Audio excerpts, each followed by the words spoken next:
Hello আমার প্রিয় দর্শক বন্ধুরা, আমি বংরি ক্রিয়েশন থেকে সুস্মিতা আপনাদেরকে একটা সুস্বাদু চিকেনের রেসিপি বানিয়ে দেখাবো। তাহলে চলুন এই সুস্বাদু চিকেনের রেসিপি বানাতে কি কি লাগছে আমরা একবার দেখে নিই। প্রথমেই তো লাগছে চিকেন, যেহেতু চিকেনের রেসিপি। এখানে রয়েছে 750 চিকেন আর ফ্রেশ চিকেন, আর রয়েছে এখানে আলু। আমি একটু আলু ব্যবহার করব, তাই 3টে আলু নিয়েছি। আপনারা ইচ্ছে করলে আলুটা স্কিপ করতে পারেন। আর নিয়েছি 3টে পেঁয়াজ, মাঝারি সাইজের 3টে পেঁয়াজ নিয়েছি। তাহলে চলুন এবার আমি আলু পেঁয়াজগুলো কেটে আপনাদের রেসিপিটা দেখিয়ে দিই কিভাবে করতে হবে। তাহলে চলুন এই চিকেন রেসিপি রান্না করার জন্য আমার কি কি লাগছে আমি উপকরণগুলো একবার দেখে নিই। প্রথমে দেখুন, আমি এখানে একটা গোটা পাতিলেবু নিয়েছি। এই পাতিলেবুর রসটা আমি ব্যবহার করব। আর নিয়েছি এখানে শুকনো লঙ্কা, 2 চামচ শুকনো লঙ্কা পেস্ট। এই শুকনো লঙ্কাটাকে আমি গরম জলে কিছুক্ষণ ভিজিয়ে রেখে এটাকে ডিসেট করে আমি পেস্টটা করেছি। আপনারা ইচ্ছে করলে দানাটা রেখেও দিতে পারেন। আর আমি এখানে ব্যবহার করব 2 চামচ পেঁয়াজের গুঁড়ো, ড্রাই অনিয়ন ডাস্ট। আর এখানে 1 চামচ রসুন গুঁড়ো। আর এখানে রয়েছে 1/2 চামচ আদা গুঁড়ো। আপনারা ইচ্ছে করলে ফ্রেশ রসুন পেঁয়াজও ব্যবহার করতে পারেন, কিন্তু আমি একটু অন্যভাবে করছি বলে আমি এখানে সব শুকনো গুঁড়ো ব্যবহার করেছি। নুন আর হলুদ তো লাগছেই। হলুদ ভীষণ সামান্য, 1/2 চামচ হলুদ দিচ্ছি, আর নুনটা স্বাদ মতো। আর আমি এখানে কয়েকটা গোটা রসুনের কোয়া ব্যবহার করব। আর দিচ্ছি যেটা মূল ইনগ্রেডিয়েন্ট, সেটা হচ্ছে নারকেলের দুধ। দেখুন এই নারকেলের দুধটা আমি কিভাবে বানিয়েছি।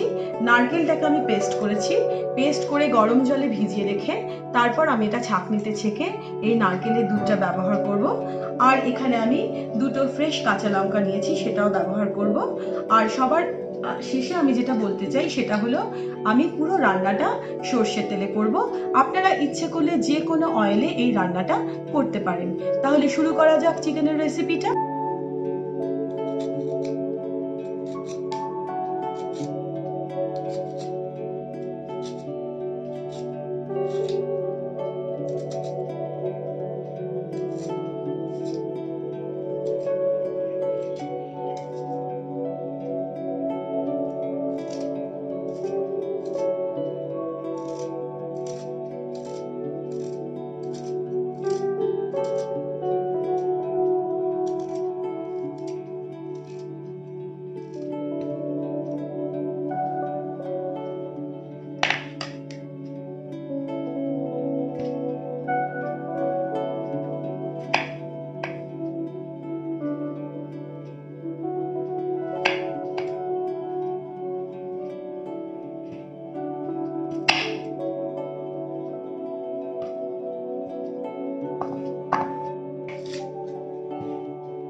এই আমার আলু আর পেঁয়াজ কাটা হয়ে গেল।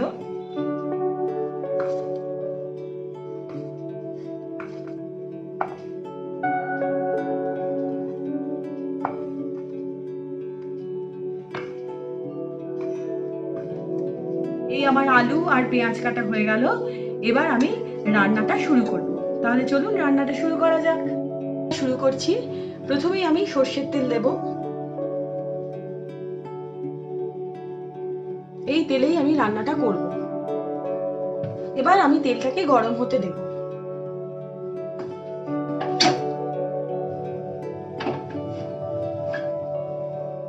তেলটা একটু গরম হোক। তেল গরম হয়ে গেছে, এবার আমি এই তেলে আলুগুলো ভেজে নেব।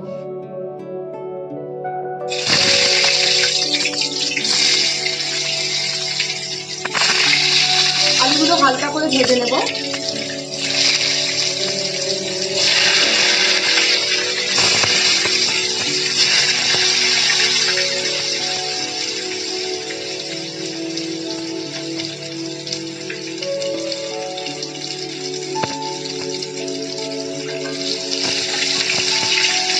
ঢাকা দিয়ে আমি আলুগুলো ভেজে, আশা করি আমার আলু ভাজা হয়ে গেছে। দেখুন আমি একবার এসে উল্টে দিয়েছিলাম, এবার আমি ভাজা আলুগুলো তুলে নিচ্ছি এক এক করে। আমার আলু ভাজা হয়ে গেছে, এবার আমি বাকি রান্নাটা শুরু করব। আমি তেলের মধ্যে গোটা গরম মশলা ফোড়ন দিয়ে দিয়েছি দেখুন। এবার আমি আমার কাটা পেঁয়াজটা ভেজে নেব।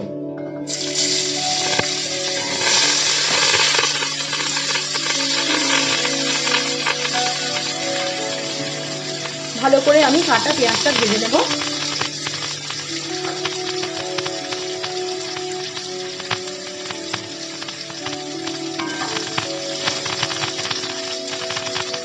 সামান্য একটু নুন দিয়ে আমি পেঁয়াজটা ভাজবো, যাতে পেঁয়াজটা তাড়াতাড়ি নরম হয়ে যায়।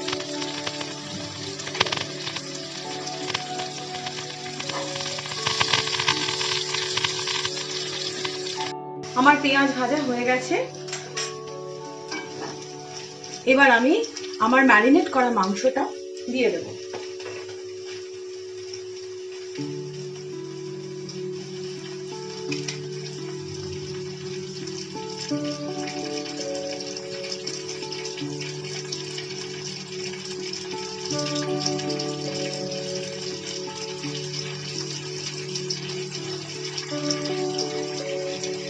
এবার আমি আস্তে আস্তে মাংসটা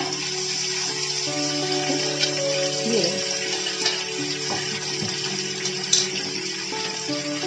দিয়ে এবার আমি মাংসটা আস্তে আস্তে কষাবো, সিম করে, গ্যাসটাকে সিম করে আমি আস্তে আস্তে মাংসটা কষাবো।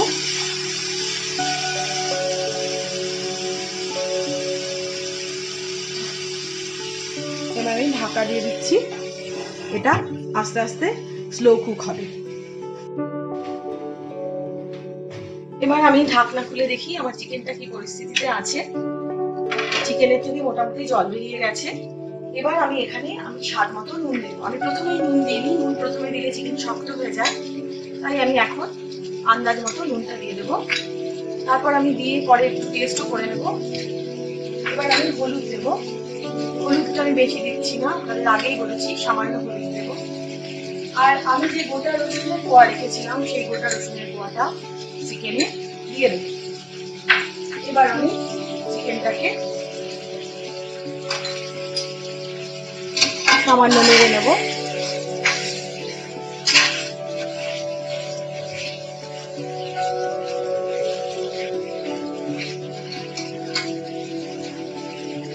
নেড়ে নিয়ে এবার আমি চিকেনটা আমার মোটামুটি কষানো হয়ে গেছে, এবার আমি গরম জলটা দিয়ে দেবো। সামান্য একটু গরম জল দেবো, বেশি জল আমি ব্যবহার করবো না চিকেনে। এবার আমি এইটুকু জল দিয়ে চিকেনটাকে আমি স্লো কুক করবো।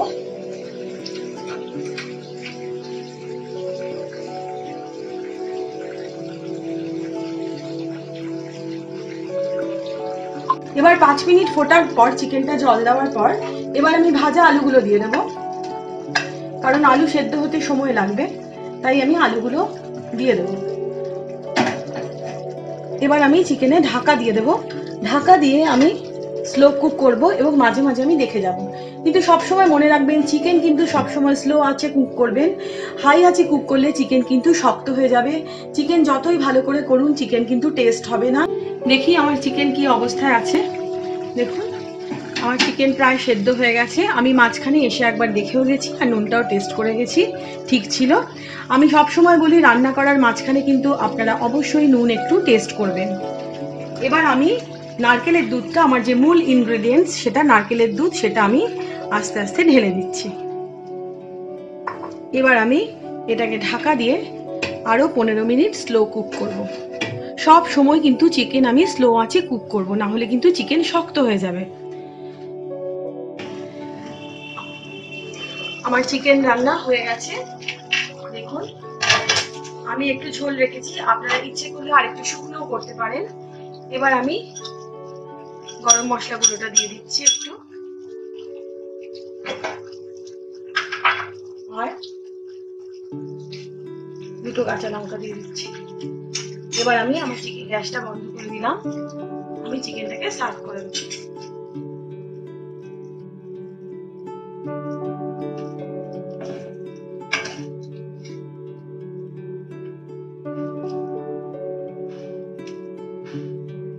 আপনারা এভাবে রান্না করে খাবেন। আমি একটুখানি ঝোল রেখেছি, তার কারণ আমরা যেহেতু ভাতের সাথে চিকেনটা খাই, তাই আপনারা ইচ্ছে করলে রুটির সাথে খেলে আর একটু শুকনো করতে পারেন, কোনো অসুবিধে নেই। রান্নাটা আপনাদের নিজেদের মতো, সেটা একটু পরিবর্তন করেও রান্নাটা করা যায়। এবার আমি এভাবে চিকেনটাকে ঢেলে আপনাদের কাছে সুন্দরভাবে পরিবেশন করে দেবো। প্রিয় দর্শক বন্ধুরা, আমার সুস্বাদু চিকেন রেসিপি তৈরি হয়ে গেল। আপনাদের যদি এটা দেখে ভালো লাগে, আপনারা তাহলে বানাবেন এবং বানিয়ে খেয়ে বলবেন আপনাদের কেমন লেগেছে। কারণ আমি সব সময় আপনাদের মতামতের প্রতীক্ষায় থাকি। আপনাদের ভালো লাগলেই তবেই আমার রান্নার সার্থকতা, তবেই আমি নিজেকে আরও এগিয়ে নিয়ে যেতে পারবো এবং আপনাদের আরও নতুন নতুন রেসিপি তৈরি করে দেখাতে পারবো। তাহলে আজকে আমি আসি। আপনারা সবাই সুস্থ থাকবেন, ভালো থাকবেন, ভালো খাবেন। নমস্কার।